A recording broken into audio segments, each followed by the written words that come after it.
এই দোয়াটা শিখে নেন, ইনশাআল্লাহ আপনার জীবনের সমস্ত সংকট কেটে যাবে।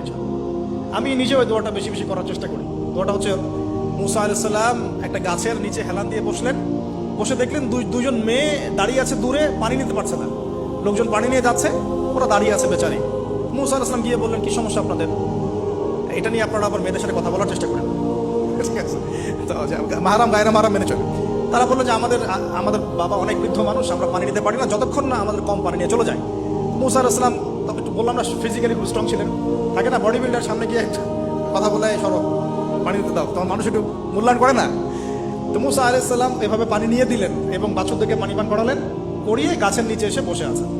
বসে বসে তিনি দোয়া করছেন, এই যে দোয়াটা তিনি দোয়া করছেন, রব্বি, একটা নেক কাজ করলেন, নেক কাজ করলেন না, মানুষের উপকার করলেন, নেক কাজ করে এসে গাছের নিচে বসে দোয়া করছেন, আল্লাহ এখানে তো আমার খাবার পানি বাসস্থান কিছুই নাই, আমি কি করব?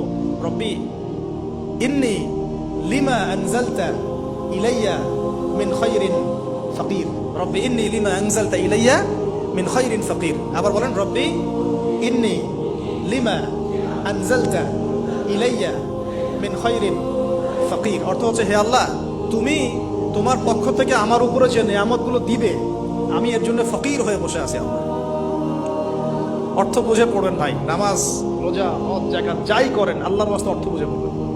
অর্থ বুঝে পড়লে আপনার ইবাদতের স্বাদ পাবেন, তৃপ্তি পাবেন, আল্লাহর সাথে কানেকশন হবে, আল্লাহর নূর পাবেন, মাআরিফত পাবেন, সত্য স্বপ্নও দেখবেন তখন ইনশাআল্লাহ।